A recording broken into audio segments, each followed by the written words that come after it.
تو ناظرین، یہ مشہور سلائیڈ ابھی آپ کو دکھائی تھی. اس مشہور اس لیے کہہ رہا ہوں کہ اس میں بہت ساری چیزیں ہیں جو آپ کے سوالوں کے جواب دینے کی صلاحیت رکھتی ہیں. The earth is stationary neither spinning nor moving around the sun without air around it, لیکن ٹلٹ ہو گئی ہے. اب کیا ہوگا؟ موسم ہوں گے یا نہیں؟ اس لیے کہ اکثر سائٹ پر ہم نے یہی دیکھا ہے کہ موسم کی وجہ ٹلٹ بتائی جاتی ہے. یہاں پہ ٹلٹ ہم نے دوبارہ ختم کر دیا.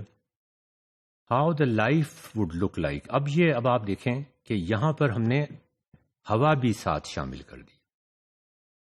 ایک وقت میں ایک ویریبل ٹلٹ نہیں رکھی، ہوا شامل کر دی. ہوا کا ایک غلاف زمین کے ارد گرد ہے. کیا دن اور رات ہوں گے؟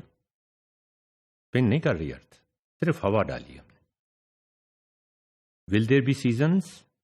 اس لیے کہ کچھ ویب سائٹس میں اگر آپ گوگل کریں کہ سیزنز کیوں ہوتے ہیں تو اینگل کے ساتھ ساتھ وہ کہتے ہیں ہوا کا بھی کچھ چکر ہے. مجھے نہیں پتا کیا چکر ہے، لیکن کہتے ہیں ہوا کا کچھ رول ہے. ہوا ڈال دی ہے، کیا سیزن ہوں گے؟ How the life would look like. یہ اگین ملٹی ڈسپلنری کوشچن ہے.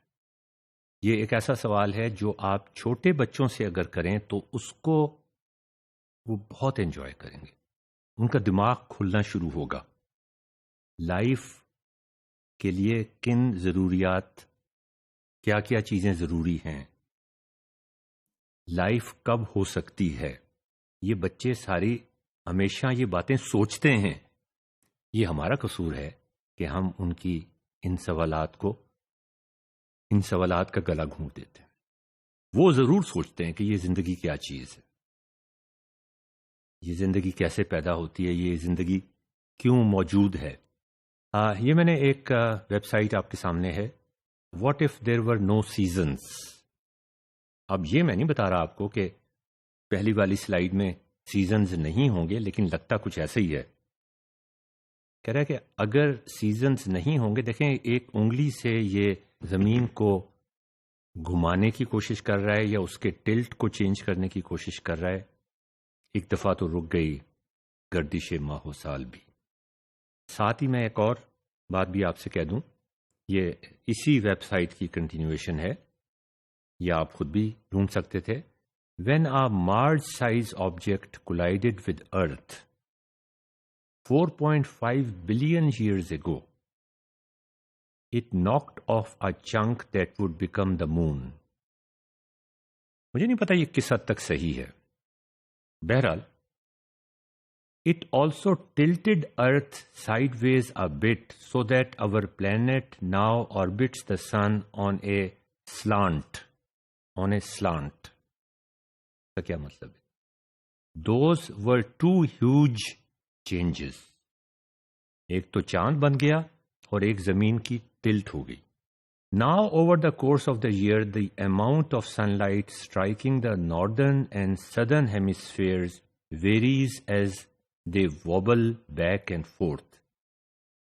یہ سیزنز کے وجوہات بتانے کی کوشش کر رہا ہے جو مجھے نہیں سمجھ آ رہی. First the southern hemisphere leaning sunward and then the northern. This cycle drives Earth's seasonal variations. جواب تو آپ کو بہت سارے مل جائیں گے، اس کے بہت ساری جگہوں سے مل جائیں گے آپ کو. کیا آپ کو سمجھ آ رہے ہیں؟ It is a lucky thing too.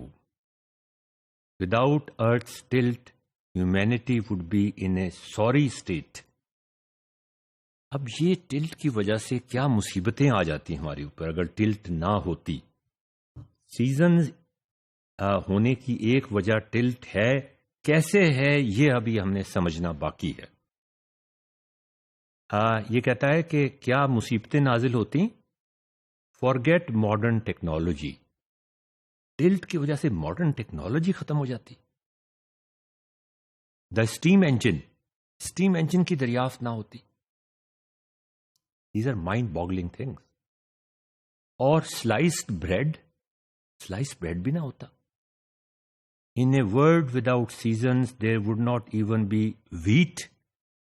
گیہوں بھی نہ ہوتا. دیکھیں نا، اب یہ ہم اور فیلڈز کے اندر داخل ہوتے جا رہے ہیں. بچے بہت مزے سے اس چیز کو کریں گے، ہو سکتا ہے خود سے وہ یہ ڈسکور کر لیں. وہ عجیب و غریب باتیں سوچنے کے عادی ہوتے ہیں. ہم جب بڑے ہوتے جاتے ہیں تو ہم عجیب باتیں کرنے میں شرمندگی محسوس کرتے ہیں. ٹیچر کیا کہے گا؟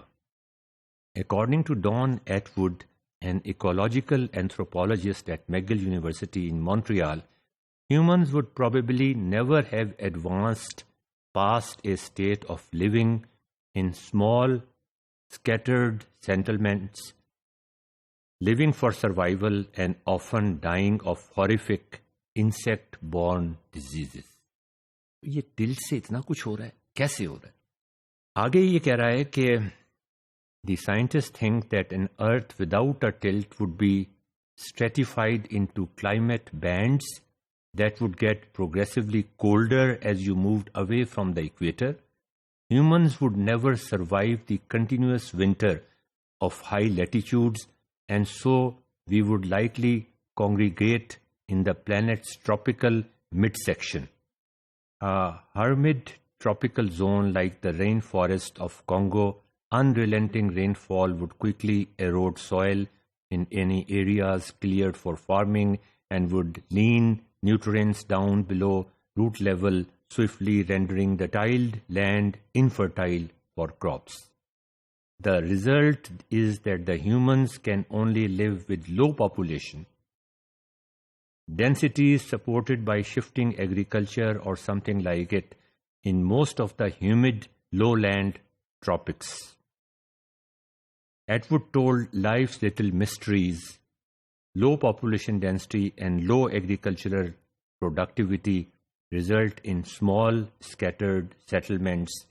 The amenities of modern civilization cannot be built on such foundations.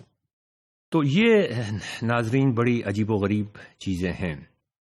اب ایک اور بات یہ کہتا ہے، people in Britain and western Europe need heat during the winter.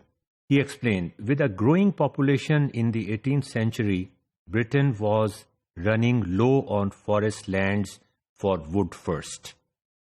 Coal helped to heat people's homes and happened to be abundant in England. The inventors of steam engine soon discovered that coal could be used to power industry machinery. Furthermore, many other crucial advances in science, technology, and medicine have occurred in places with cold winters, he said.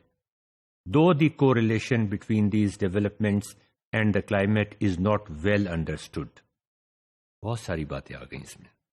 یہ ٹلٹس کی آپ ایک شکل دیکھ لیجئے. ناظرین دوبارہ ہم اپنے اسی کے اوپر آ جاتے ہیں. اب ہم یہ پوچھ رہے ہیں کہ اگر ہوا بھی بیچ میں آ جائے، ٹلٹ نہیں ہے، تو کیا ہمیں سورج اتنا ہی برائٹ نظر آئے گا ہوا کی موجودگی میں؟ یہ دو بندے ہم نے کھڑے کیے ہوئے ہیں. would the sun look as bright؟ ہوا ہے. اب آپ ذرا دیکھیے اس تصویر میں آپ کو بہت سارے سیکرٹس کا جواب مل جائے گا اگر آپ اسے غور سے دیکھیں. میں نے اکثر یہ پرابلم اپنی کلاس میں، مختلف سیمینارز میں، مختلف انٹرنیشنل کانفرنسز میں ڈسکس کیا. 6ٹھی 7ویں بچوں کے ساتھ بھی ڈسکس کیا، 8ویں 9ویں کے بچوں کے ساتھ بھی ڈسکس کیا، پوش سکولز میں بھی ڈسکس کیا اور ٹاٹ والے اسکول میں بھی ڈسکس کیا. اور وہ اس سوال کا جواب اس طرح سے دینے کی کوشش کرتے ہیں. یہ سوال with the sun look as bright North Pole کے اوپر اور ایکویٹر کے اوپر ہوا کی موجودگی میں. یہ جو سفید دو لکیریں، ایرو والی دو لکیریں آپ کو نظر آ رہی ہیں، یہ آپ کو کچھ بتانے کی کوشش کر رہی. ہوا کا مطلب یہ ہے کہ ایک غلاف زمین کے چاروں طرف موجود ہے. اس غلاف کی وجہ سے آلودگی بھی تھوڑی بہت ہوتی ہے. ہوا کے اندر نائٹروجن بھی ہے، آکسیجن بھی ہے، کاربن ڈائی آکسائڈ بھی ہے، اور گیسز بھی ہیں، ہیومیڈیٹی بھی تھوڑی بہت ہوتی ہے، واٹر ویپرز بھی ہوتے ہیں. اس کی وجہ سے برائٹنیس، جو بندہ نارتھ پول پہ کھڑا ہوا ہے اس کو سورج کی برائٹنیس کم کیوں نظر آئے گی؟ میں آپ کو نہیں بتاؤں گا. یہ ایک بہت بڑا مائل سٹون ہے لرننگ کے لیے. کہتے ہیں نا کہ یہ یہاں تک اگر کوئی پہنچ گیا، یہ چیز اگر کسی نے کر لی تو پھر آگے کا راستہ تو بہت آسان ہو جائے گا. پہاڑ پہ چڑھنے کا یہ جو سب سے سٹیپ والا حصہ تھا وہ ہم نے طے کر لیا. اب K2 پہ چڑھنا کوئی خاص بات نہیں ہے. یہاں پر اس ماڈیول کو ختم کرتے ہیں اور اگلے ماڈیول میں پہنچتے ہیں.